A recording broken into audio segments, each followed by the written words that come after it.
Today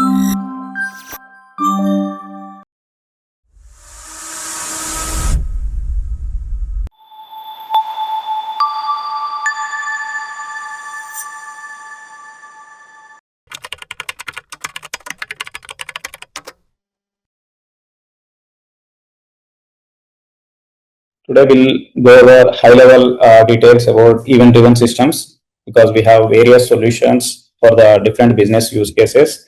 So we'll start with the basics. What is event-driven systems and what are all it involves, and how to design a scalable asynchronous systems in detail. Okay, let's get started. And so, yeah. So in this particular webinar, you are going to learn these things like what are events actually, what are producers, what are consumers. We will get to familiar with the terminology first. Then we can work on the different implementations and different vendors, how the producers or consumers are implemented to solve this asynchronous communication, to have this asynchronous communication. So, and second, we will also learn message queues and brokers in detail, and which are implemented by different systems. We have different tools we have like RabbitMQ, Kafka, and some managed services also there from AWS, SQS, SNS, those things. And we will also going to learn PubSub architecture, that is publish subscribe architecture, and also real-time processing, how it is useful, and also reliability patterns, because systems are built for partial failures. So anything can happen on the network communications. So we need to handle network failures efficiently. And also we can look at real world architectures as a use case standpoint. Yeah, these are the things we are going to cover. Let's start with the first thing, events, producers, and consumers thing. Yeah. So coming to the event-driven systems first, why do we actually need event-driven systems? So if you think through that, basically we have a synchronous communication and asynchronous. So first we'll look at asynchronous communication, like request and response. So when you interact with any website, you will get a response immediately. Like for example, you place an order on Amazon e-commerce platform. You place an order and it will be completed, and you can quickly see what happened to the particular order. The particular order is successfully placed, you can see. But behind the scenes, once you place an order, it will give a response very quickly as a synchronous response. But in real time, what happens is it will also fire an event like order placed event, order created event, that will just fire and forget in your call. That is the reason you get the response very quickly. But behind the scenes, there is a asynchronous communication is also happening. That we call it as a event-driven system. So once the order is successfully placed, there are other things that needs to be done. Like for example, the customer needs to receive an email, push notification, or to have an audit log for how many orders are placed today. So to solve all the business use cases, we need event-driven systems also. So this is basically another side of a synchronous. So every system that we see on a website, it has synchronous communication and asynchronous. So synchronous means it will give a response immediately. Asynchronous means it will process the business use case asynchronously, so in an offline manner.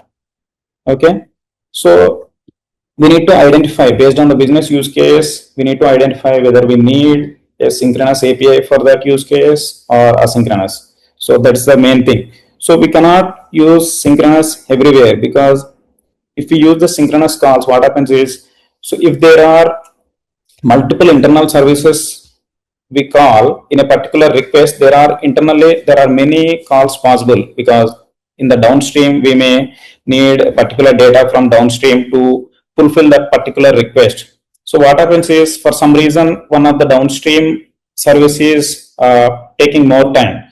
So it will impact the entire request and it will slow down the response time of the user. So we need to closely look at it, whether the particular logic processing, do we really need to process that synchronously? If not, we should consider processing it asynchronously. That's the trade-off we need to take so that we can build the efficient systems. We can clearly identify the business use case. Based on the use case, we need to identify whether we need to build a synchronous API or asynchronous where possible. So obviously, so these are the 4 limitations we have with the synchronous, but it will solve it has its own advantages. So let's look at, this is the slide. It will clearly explain the difference between synchronous and asynchronous. So let's look at few of the things like synchronous, the caller knows the callee, but in asynchronous is event driven through a broker. So there is a producer, consumer, and in middle there is a broker is there. We will get to know more details about asynchronous thing. As I mentioned, it will take, so waits for the whole chain. If there is any in middle, if there is any slow caller, it will impact the response time. And these are the other things. Scale the chain together, consumer scale independently. So these are the things you can go through. Yeah. Let's look at, hope you got some idea about what is synchronous versus asynchronous. Let's look at in detail about asynchronous architecture. So before going to that, first we'll need to clearly understand what is an event before designing a event-driven architecture systems. So we need to clearly understand this. Basically, it is a particularly a past tense thing. If it is an order is placed, we call it as an order created event. So it is just now happened event. So it is an immutable event that we need to process. What are all the things that we want to do, business wanted to do? It can be do asynchronously without impacting the user. So user just needs whether it's order placed or not, and amount is debited. That's the thing user is able to see as a user interface standpoint. But user doesn't need to aware of what happened in the background. So in the background, probably a payment service and inventory service. Whenever order is placed, inventory service need to aware of it. Hey, this particular order is placed, so that I need to adjust the inventory accordingly. So that thing user doesn't care about it. That is as a business use case we need to solve in a different way by the other consumer. So that is the one example how the events are consumed. Inventory service, and there is an audit log service is there. It will also consume for the auditing purposes. And obviously we see whenever a particular action is performed, important activities happened performed by the user, we send email notifications and SMS notifications. So basically a notification service will process that event asynchronously. So these are all the good examples for the asynchronous communication happened behind the scenes. So typically the event this is how the event look like. Basically the idea of the event and type of the event. It could be user registered or order created, whatever, and key ID. So sometimes we may need to process the events orderly. So there are some implementations like Kafka. If you provide the key for an event, so all the events having the same key will go into the particular partition so that we can process those events orderly. For example, like if we are tracking a location of a particular vehicles, so we definitely need the latitude and longitude of that particular vehicle. So we definitely need to process the events as they occur. Probably if we emit those events, if we publish those events for every 1 minute, we need to process those events orderly so that we will get to know the vehicle is where it is present at the moment, 30 minutes back and after 5 minutes back, where it is. So sometimes based on the use case, we need to process the events orderly. So that is the key thing. There are some systems implementations are there to process orderly that we will get to know later. But overall, this is the typical payload of any event. Obviously, we will have a timestamp and version of the event and data. So this is the core thing. So order created, whatever the data related to that event, it will be present in the data. So yeah, this is immutable and it's already happened. So this is the key thing to aware of as an event. Okay, let's look at the further here. Let's understand producers and consumers now, as we are familiar with the event. So when actually the events are created, who will process those events? So on a high level, this is in a high level architecture. So for the event driven architecture, and then we'll look at the implementation. First, we'll understand what is a producer. Producer is basically any service which can have a producer logic, producer embedded in it, and have a producer logic. Anything as a business use case is happened and a particular thing is happened in the system, like user updated from basic to premium, that is a one activities happened, subscription event, upgrade event or something, some kind of user activities, state of the user is changed, we can take it as one of the event. So that particular service could probably publish an event to a broker. So in an event driven architecture, basically producer and consumer will not communicate directly. It's not possible. So the producer is not aware of consumer and consumer is not aware of the producer. So they both will aware of only the event broker. So broker is the a middleware where the events actually stored here for a transient period of time based on the different implementations of it, and the consumer will take the event and process it. Basically, producer publishes an event to a broker, and consumer basically registered to this particular broker and subscribes to it. We call it as subscribe to it and that event. So process in the sense, what is the business logic we need whenever this particular event is happened? Hey, we need to perform this particular business logic asynchronously. So the producer service will not bother about it. The producer job is to just, hey, there is some state changes happen, I will just publish the event. The job of the producer is done, so it doesn't need to wait for anything. So later on, consumer will process it asynchronously. Whenever the event is there, it will poll the particular event and process the business logic. So the business use case is fulfilled in a asynchronous manner. So we need to identify the use cases belong to asynchronous processing will all come under this event driven architecture. So for the services, in a one service we need to add a producer, in another service we add a consumer, and both the services will communicate asynchronously with the help of this broker. This is how the logic will be executed for any of the event driven implementation that we will look at in detail.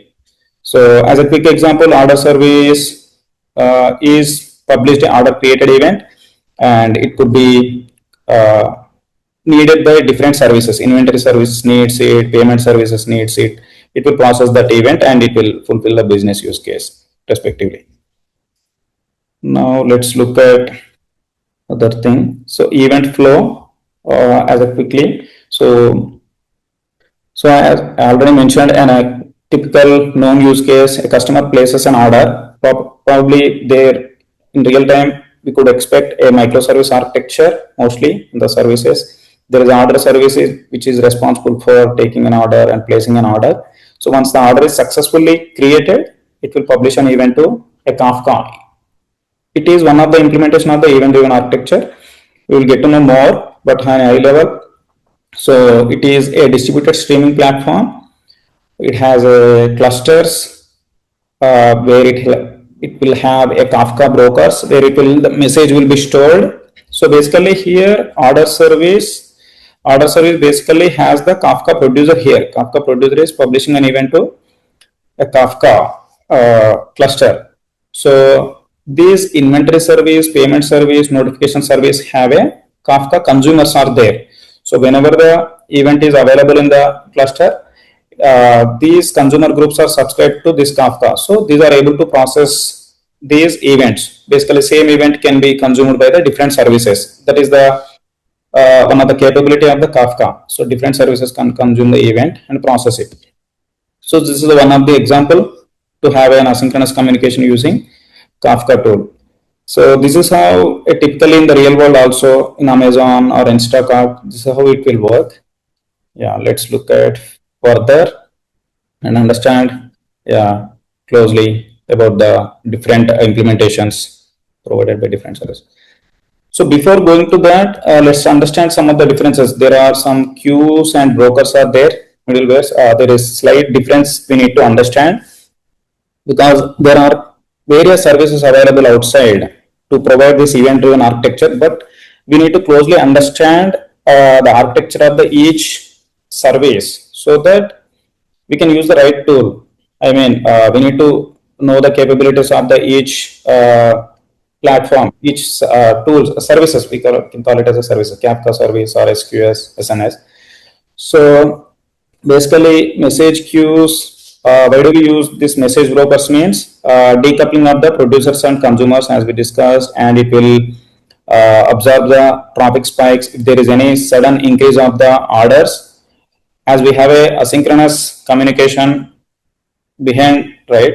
So if there are spikes for the orders, it will still work because we have a decoupled system and the middleware is capable of storing the millions of records. So that is the reason user doesn't face any issues for the payment when purchasing the things on the platform. So that, for example, e-commerce platform.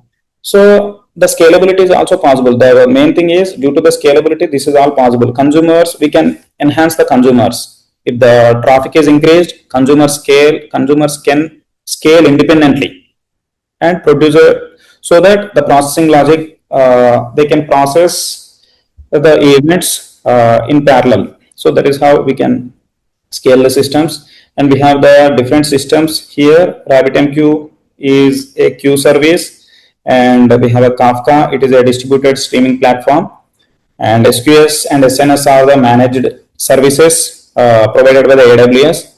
So when we need when we like to use managed SQS, we go for AWS SQS, and if you want our in-house, we could go for RabbitMQ. And there is an event bridge. It is also to publish an events to it, and consumers can consume it. It is also a managed service provided by the AWS like Kafka. So let's look at in detail. So let's understand queues versus this particular PubSub architecture. There is slight difference that we need to understand so that we can clearly map to which business use case, which particular service is suitable. So queue based, let's look at queue based point-to-point messaging. So producer basically produces a message to the queue. Probably we can think it as a RabbitMQ, probably if you are using it. So there are workers, competing consumers. This can take the load. So if their queue is increasing, these events will be processed by the different workers. So if there is a more load, more workers can be configured so that the events will be processed very efficiently. So this can be achieved by the Amazon SQS also as a managed service. So if you prefer using the Amazon managed service, we could use Amazon SQS to achieve this. So this is how we get the load balancing by increasing the workers and guaranteed delivery. So once this particular event is processed by one of the worker, it will be acknowledged and it will be removed. So that is the key thing to remember. In the RabbitMQ, once the message is processed, it will be gone. And sometimes what you need is like if you have a critical events that you never want to lose, and if you want to some retention period of those events, you would like to replay it, we need to go for Kafka. So it has a capability of as a retention period of default to 7 days, and after that still that time we can still replay those events if the particular event is not processed yet. So that is the one key difference between the queue versus this particular Kafka. So based on the use case, we need to choose it, and let's understand the other. So RabbitMQ, so earlier we looked at high level. So this is how it will work. As a producer, it has some exchange as a middleware thing, and it will decide to put the event in a particular queue, orders queue and alerts queue, and consumers. Each queue has its own consumer, and consumer scales independently. These consumers this particular queue. So orders queue, yeah, the consumer subscribed to orders queue will process only orders. So this is very distinct separation. So this consumer is only worry about this part, processing this particular queue. So producers publish and exchange never directly a queue. So this is one thing to remember. So in the RabbitMQ there is no directly publishing to a orders queue, but there is an exchange middleware. It will take care of routing by key, and once the consumer processes the order, it will remove the event. So this is high level. This is how the RabbitMQ queue works. Whenever, so we can think like RabbitMQ is a generalized thing. For any business use case, you need to process. You can just publish an event to this one, and consumer will process it. So this is will applicable for only if you it is work very well, but for some extent. So if you really need to process some millions of records per second, this particular RabbitMQ will not work, because it is designed for reliability and to process the event in a queue manner. And once it is processed, it will be acknowledged to the queue and it's gone. So when you need to retain the event, you need to go for Kafka thing that is capable of processing the events in a real time. So for RabbitMQ, if you are okay to process an event not real time, after a few minutes, or if it is okay to process after few seconds or few minutes, that is fine. But if you want to process very real time, you need to go for the Kafka, because it is very approximate to real time processing of the events. Let's look at Kafka also, so that we will get to know capabilities of this one also. The architecture is completely different. The scaling is completely different here with respect to RabbitMQ. RabbitMQ doesn't scale much. It will basically scale vertically. Horizontal scaling is very typical. The scale, it has its own limitations. So the scale, it has its own limitations, but it is very good for a business use case, and to process 10,000 events per second, it will work very well. So if you need very high, like if you want to process millions of messages per second, events per second, you go for Kafka. And to have inter-service communication, you can prefer Kafka. Like Kafka is, why Kafka is good at is, like if you have a bunch of services in your system, you can just have a Kafka service as a distributed streaming platform, as a central hub in your application. So later on, you have 5 services are there. To have a communication between the different services, you just create a Kafka topic, and you define a Kafka consumer in your service. In one of the service, you define a Kafka consumer. In one service, you define as a Kafka producer. So you define it as a Kafka cluster, as a Kafka service you build it. So what happens is, one of the service based on the business use case, it will publish an event to a Kafka cluster. So let's understand some details. So high level. So Kafka, this topic is very, it has more details, but I will cover very high level details here. So it will have a topic. Basically, you can think that this P0, P1, P2 as a partitions. This is one different partitions. This is one particular topic. For example, we can take it as order created topic. This particular. So this particular topic is responsible for order created events. Storing the order created events. So what happens is, when the order one is created, it will store here and P0 as an increment. So the second order will be placed here. So the second order will be placed here. Third order will be placed here in a, as I mentioned, ordered manner. As I mentioned, in that particular, if we need to process the order events orderly, in the order created event, we need to have a key. Whenever we have a key, based on the key, second order will come to the second order will come to the same partition P0. Same key is present for these two orders. Let's get into the same partition. If you provide the key, the orders will be getting into the same partition. If you don't provide the key, the orders will be present in here. Some of the orders present in here. Some of the orders will go into P1, P2. So basically, it's a topic. Topic is a split of partitions, collection of partitions we have. This is how the architecture works. This is how the scalability works. This is how the scalability works. We can increase the number of partitions for a topic. That is how you can have more memory, more particular topic. memory for that particular topic.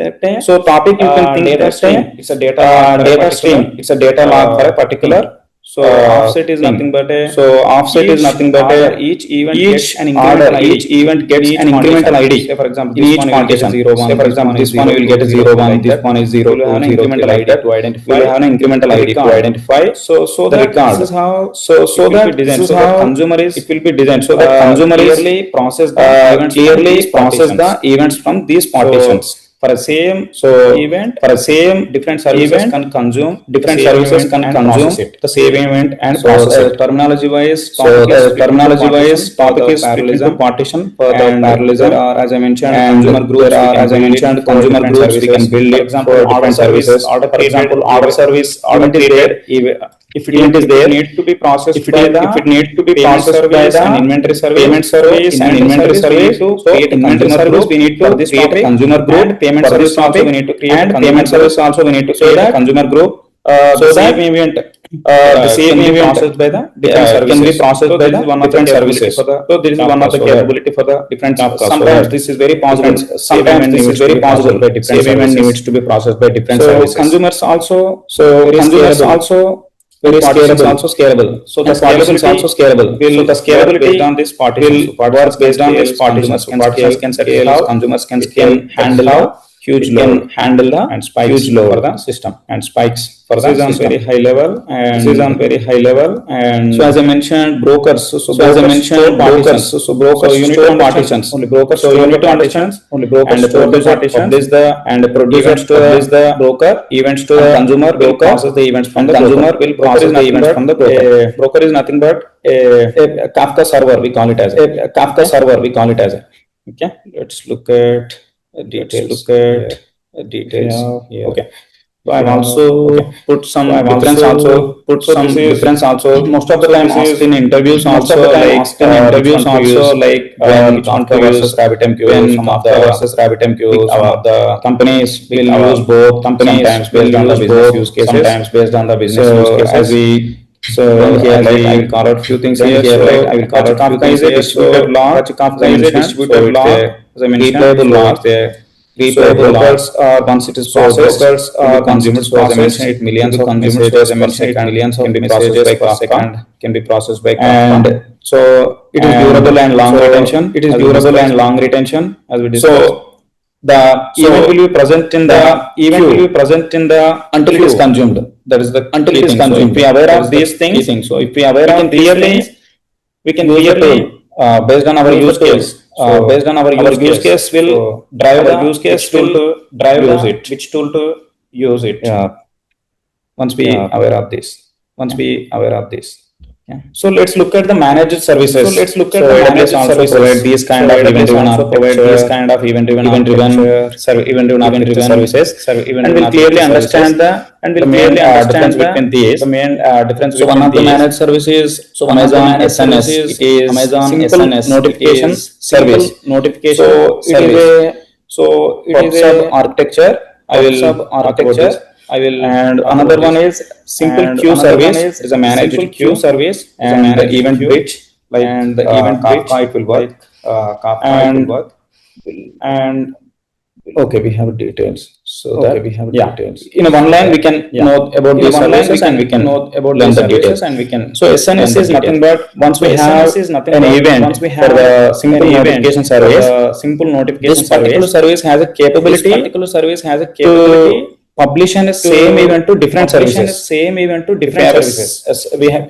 send a message to another person. This message event create message event created with the data. So if the message event needs to be processed by the different services, if this message is event needed by the Amazon Lambda, Amazon SQS, and maybe by the another service also.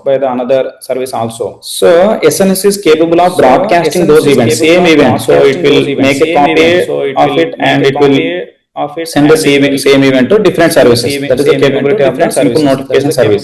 So whenever you need broadcasting kind of behavior, we need to use Amazon SNS, and SQS is for as a queue service like RabbitMQ. It will process the it will send the message to the queue, and the consumers of that particular queue, the consumers are scalable, and those the consumers will process the events from the queue. So it's a durable storage.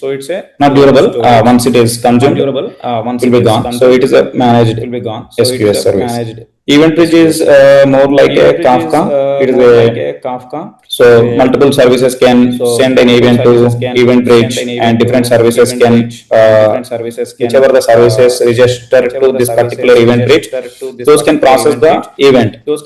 So we can compare it like a traditional Kafka thing. So it is also more similar Kinesis Kafka. It is like more of a streaming platform. Like Kafka, it is also for analytics as a real time and for data warehouse things. For a huge data, we use this particular streaming for analytics.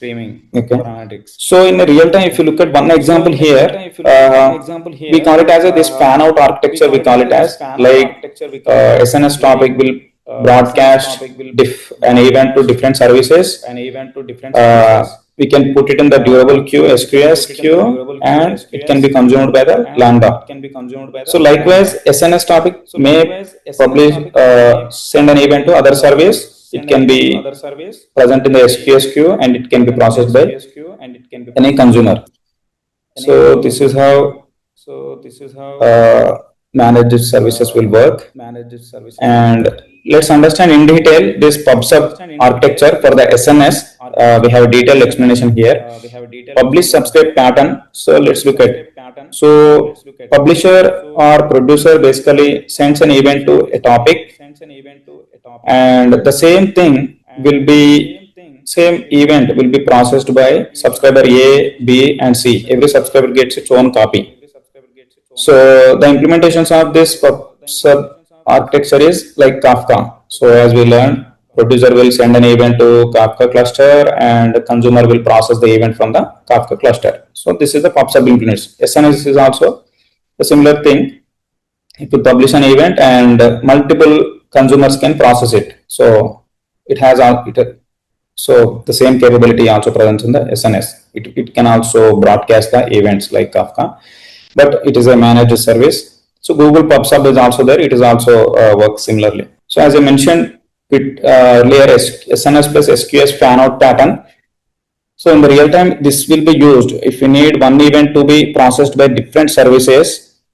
Example, it can be a message event or order event or payment event. It can be any business use case needs to be processed by different services. Yeah, it is a good example to use the Amazon SNS. It has a capability to broadcast that particular event to different services. Different services basically subscribe to this SNS service, Amazon SNS service.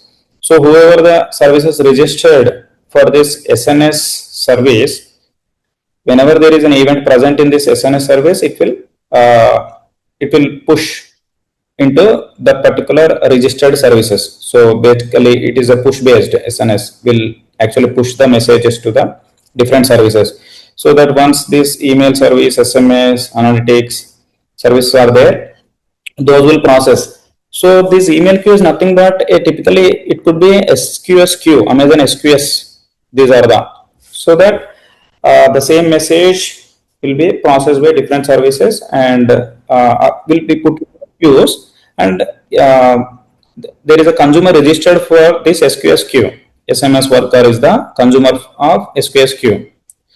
So basically, the business logic will be performed by the workers appropriately for that event. So this is how SNS and SQS fan-out pattern will work, and it will be asked in interviews also most of the time. Each consumer wants a durable queue, and independent scaling will be possible here, and with no impact on the others. So these are pretty much isolated. Even there is an issue with the email worker, there is nothing will impact the SMS worker, nothing impact for the analytics. So all are independently process the event. Okay. So now with the understanding of all the individual things, now we can clearly understand the event-driven microservices here, services that react, and what are all we getting. The event-driven architecture here is like services are basically decoupled. There is no synchronous communication. One service publishes an event into a middleware like a broker, and another service will process it. That's how event-driven architecture works. And typically, as I mentioned as an example, like so in a big companies wanted to process a huge number of events, they basically put a Kafka as a distributed streaming platform. Different services publish different types of events. Those will be stored in different topics. Topic is nothing but a logical grouping of the data. Similar data will be put it in the same topic, and different services will register to that particular topic. So basically, order service will register to orders topic. Whenever the order is created, order service consumer will process it. Inventory service, if it needs any whichever the data it needs, it will register to that particular topic. So whenever that particular event present in the topic, the consumer will aware of it and it will process it seamlessly.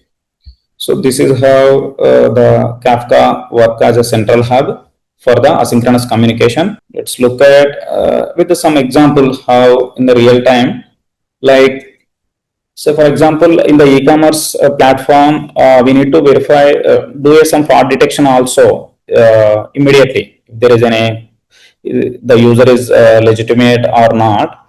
There are some different fraud detection services are there. For example, if you take a Shift is there, fraud detection service. Whenever there is a payment is happened, it can send a minimal data like payment is happened from this particular location and from this particular user ID. Minimal information, not PIA information. Like as minimal information is required for the fraud detection service. So it will send an event, it will publish an event by the payment service. Probably as we are doing a payment service will publish a payment. A user is performing a payment, something payment created event. So it will be validated by, it will be consumed by the fraud detection service, like as a Shift service, whichever the implementation is there. It will process the event, it will do some, send it to a third party and validate it. And if we see any red flag for that particular event, we could cancel that particular event. If it is a typical event, it will be processed synchronously. If it is not critical, it will be processed asynchronously. I mean, there are two things. If it is a real-time fraud service is needed, we do that particular call synchronously. There are some synchronous calls there that we will use it, and there are some asynchronous things also we can do it. In our event-driven architecture, there could be multiple use cases that could be processed asynchronously. For those safety-related events, will be processed offline, and eventually the action will be taken on the users based on the score, fraud detection score. So I'm just giving an example. This is how the use cases will happen. And as a simple use case, like so whenever we using an application like Instagram or something, whenever we look at a particular kind of videos, we obviously get same kind of videos. It will suggest the same kind of video. That is all possible with this data processing asynchronously. So it will process the events in a milliseconds of time, not a millisecond. So the capability is there in the asynchronous architecture. Like the events are very quick. As we scroll it, it will capture it, analyze it, and it will suggest the respective data. That is how the recommendations work. This is all behind the event-driven architecture. This is how the use cases are working. So this is all possible, not only Instagram, in mobile. Recently, whenever we looked at these kind of apps and ads also, if we keep on looking at a particular ads, we keep on getting same kind of ads from the different companies. So this is all somewhere processing these events are processed. Hey, this particular IP from this user interested in this particular thing, so that the suggestions are all possible. So everything is based on the data. So based on the data, they will do a respective business on it. Okay, metrics and obviously, whenever for a software application, data analytics is more important. How the business is actually working, where the actually revenue is getting generated, and where the to identify everything, it's all based on the data. So for every big application, there is separate analytics dashboard is there to view how many subscriptions happened this month, last year, and compared to last year, the revenue is increased or decreased. Everything can be analyzed only when we capture a particular critical data. How many orders placed, how many purchases happened, and so likewise for any use case. So how many members are converted from basic to premium? So is there any less upgrades compared to last month to this month? So they will analytics team compare it and takes the remediations appropriately. Otherwise, without having the data, we cannot see whether actually our business is growing or not. So the data is possible, and that is all powered by the event-driven architecture. Because we cannot block for these kind of metrics for the user, this will all happen behind the scenes. As an example, so once we understand the use case, we need to map it to the right tool. Let's look at another quick thing, and then we can wrap it up. As we mentioned, so whenever we build, as we know, in a software system for a synchronous application or synchronous APIs or asynchronous, we need to build for a partial failures. So in a network communication, sometimes producer can fail to publish an event, sometimes consumer is unable to process the event, and sometimes the cluster itself is down. So these are all the things can happen. We need to take care of it. Like for example, producer is trying to publish an event, but Kafka cluster is down for a moment. It is unable to publish an event. We need to have a retry logic for it to exponentially retry for a transient failures, for a temporary failure transient. We need to retry exponentially so that it can be succeed. And so those kind of patterns, that is, we call it as a retry thing. And sometimes we need to send a failed event. It is unable to publish an event multiple times. We send that event to a later queue, separate queues, so that we can analyze it later why this particular event is not processed, so that we can process it later. So we need to take some remediations here.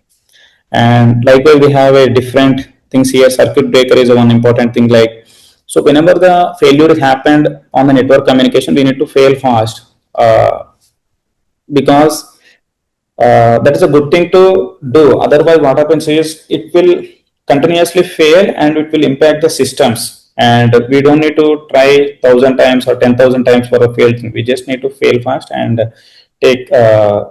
We need to give a fallback response. For example, if you have a Gmail inbox is there, it will work most of the time. For example, the particular service is down, Gmail message service is down for a moment. Even if we click the inbox link, probably we see the empty messages. Empty page. But we should not show the error page or something. We should give a good experience for the user. Eventually, we show the message once the service is up. So to see the to give a graceful message to the user, we should have a circuit breaker. So what it will do, circuit breaker will try for a couple of times. Otherwise, it will give a default message. So that is how we have some reliability patterns here. So let's look at large scale example as a Netflix, trillions of events per day on Kafka for telemetry. And so this is pretty much be aware of it. Netflix, how the events will be processed, and Uber we daily use for traveling, and it is powered by event-driven architecture, real-time dispatch, pricing, all will be processed based on the data, location, timing, everything. And Kafka, also Spotify, Amazon. So as we discussed, order pipeline is pretty much used by this is Amazon, definitely Amazon managed services will be used here, like SQS, SNS. Here, these are the example. So these are some best practices as we discussed. Most of them, like partitioning is like to partition the data accordingly. Like in Kafka implementation, we use different partitions based on the key. Hey, all the messages having this particular ID going to this partition, having this ID going to this partition, so that we can process separately consumer groups, and we can scale the consumers based on the traffic spikes. That we can call it as a horizontal scaling as well. Whenever we have a multiple instances created to do the same work, we call it as a horizontal scaling. Definitely for synchronous communication, observability is pretty much easy because it has entire request cycle, request and response, entire cycle we can trace it using the trace ID. But as it is an asynchronous system, we need to have a proper implementation to identify that particular request. I mean, the publisher is done once it is published. And consumer, whether the consumer is processed that event or not, we need to look at consumer application, and producer application is differently. So debugging is a bit typical here, but if with a proper logging and proper metrics and proper monitoring tools, we can easily identify the issues and audit logs properly. Yeah, sometimes what happens is an important thing. We need to process. We need to have the events processed idempotent way. I mean, we cannot send the emails twice. Even if the producer sends two events, we need to make sure send only one event as an identity. Ideally, we need to try to send a one event email. For example, send email event is there. So some cases, if we we need to implement idempotent consumers to avoid duplicates.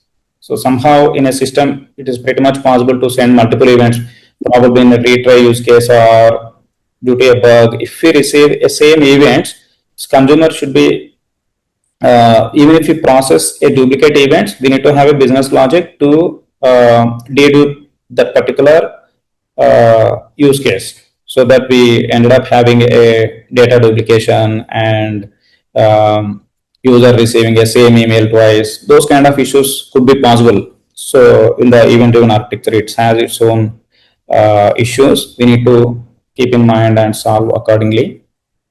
And coming to the next. So overall, to summarize, what all we can take from this session is like events are the foundation for the modern architectures. So any big applications definitely need these use cases to process the events asynchronously. So as we know, message brokers enables decoupling at scale, pub/sub architecture and stream processing for the real-time suggestions for the user. This is all possible, and different implementations available outside. And based on the business use case, we need to choose the right technology here, right tool or service, whatever we call it, and appropriately. Reliability patterns, as this is a key thing to have to build for a partial failure.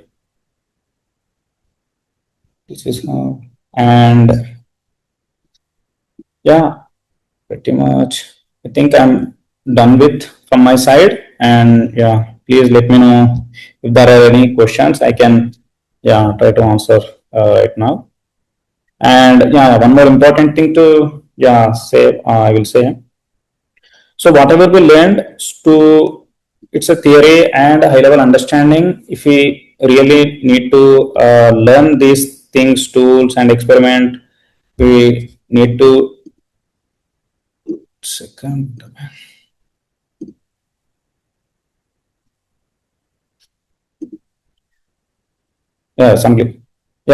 To really get hands-on on this project, to experience this event-driven architecture project or any typical real-time application, how it will work, how the producer work, consumer will work, process the events real-time, we definitely need to learn by doing. So we can learn pretty much, and we'll ended up getting a lot of questions and a lot of issues while implementation, and that's how we can continuously learn.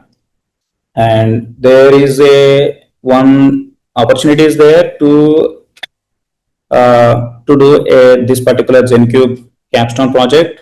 It will typically timeline is from 4 to 6 months, in which you can work on a real-time project similar to how more or similar projects, and you can use these tools, and you can learn really in practical way, so that the learning is complete. So learning is complete only when the implementation is done. Learning the theory is just knowing the knowledge. Once you've done the project, the learning is complete. So that's how I personally treat it as we do generally in our ZenCube. Thank you everyone for joining. Please, I'm open questions. So thanks, Venkatesh.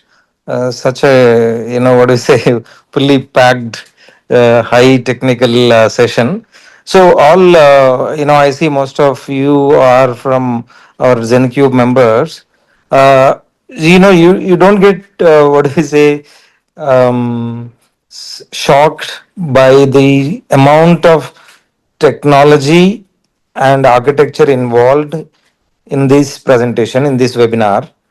Okay, at least if you can understand some of the terms, right? So Venkatesh P today introduced, I would say at least 30 to 40 keywords about technology, about event driven architecture, right? About publisher subscriber, right? About producer consumer, about broker, about Kafka, about message queue, about immutability, right? And so there are so many. Now, what I would encourage all of you, you don't need to be really shocked at listening to this, but you can remember the keywords, and then when you start to implement, you can now easily connect, right? And even during interviews, right? The interviewer will ask you certainly about their existing systems.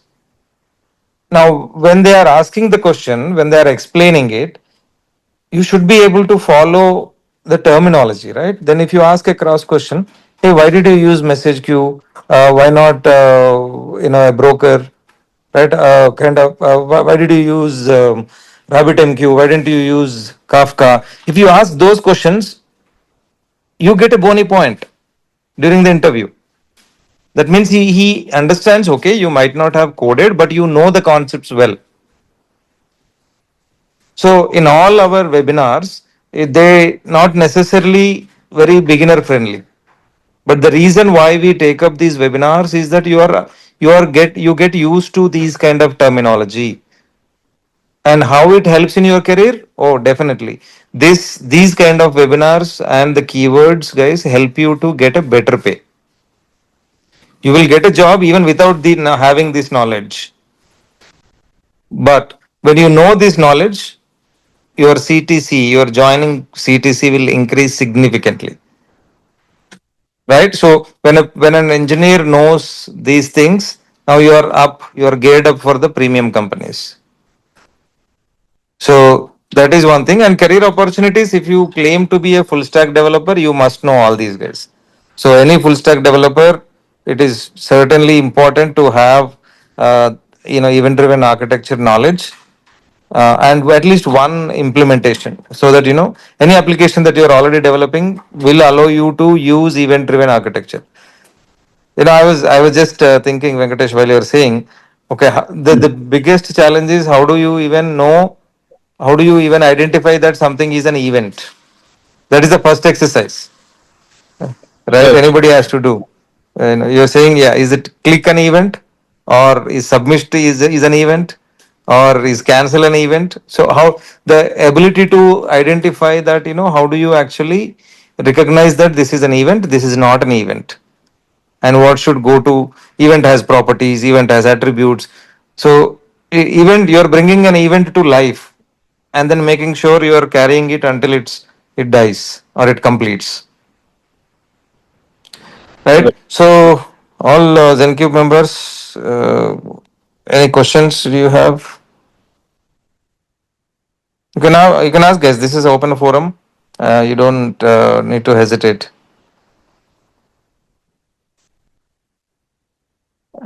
Shashikant, any comments from you? Yeah, absolutely, Venki. Able to see me, hear me? Hi, Venkatesh. Yeah. Such a good session. I Yeah, just- so couple of things, analogies that I wanted to share. So I come from Node.js background, and from the previous projects, how many ever did it in the past few years. So the way we handled events, right? So we had something inbuilt inside Node.js itself. So for example, if I take a use case, one of the projects was like you make a payment and you get a ticket. It's an event ticketing kind of the structure. So the analogy that I'm after viewing 1 hour of yours and the analogy that I can draw from what I did previously, the connection, right? So the correlation. So it's pretty similar, and what you said is it more advanced, right? So it's something new that even I had new inputs from you, right? So how we did previously was we had something inbuilt inside Node.js itself. So we just fire and forget. User makes a payment, and the aftermath, the after effects that should happen, like generating the PDF, generating the ticket QR code, the WhatsApp message, the email, and if a WhatsApp message fails, we send an SMS. All of that. So it's like cascading. So all of that we handle it to the queue, and the queue is handled inside a Node.js inbuilt event, right? So that takes care of it. And the queue actually, it's Postgres itself. No, it was enough for us to handle the traffic back then, like about 1,000-2,000 users per day, active users per day, transactions per day, right? So yeah, that's a good analogy that I can draw from. But yeah, the technologies that you just shared with us, so good. So if I can picture this, if I can envision the same product with the technologies that you shared, be it SNS, be it Kafka, be it RabbitMQ, whatever it is, the message queues, brokers. So then as the scale increases for about 1,000-2,000 transactions per day, that's fine. That's not a problem. But if it goes 10,000, 1 lakh, 10 lakhs, millions, right? So then I can definitely picture this into that product. Yeah. So it's a very good, highly informative session. So I was totally glued, spellbound. So I was totally into it, and so many good points to learn. Yeah. I will just keep this in my mind forever. Yeah. Thanks a lot, Venkatesh. Such a good presentation. I loved it. Thank you, Shashi. Yeah, as it is to just to call it, as it's to cover overall event-driven architecture and what are the various services implementation we have. But to learn each and every thing, for to learn RabbitMQ, it needs its separate session. Kafka, it needs separate session. It has more internal details to learn each and every. Yeah, to explore more on each and everything, how it works. Definitely. Yeah, right. Thank you. Any questions, team? All right, then. Yeah. Venkatesh, thank you very much. Thank you, Venki. Yeah, thank you everyone for joining. Hope this is helpful, and please feel free to reach out for any questions further if you face. And yeah, I will help you. Thank you.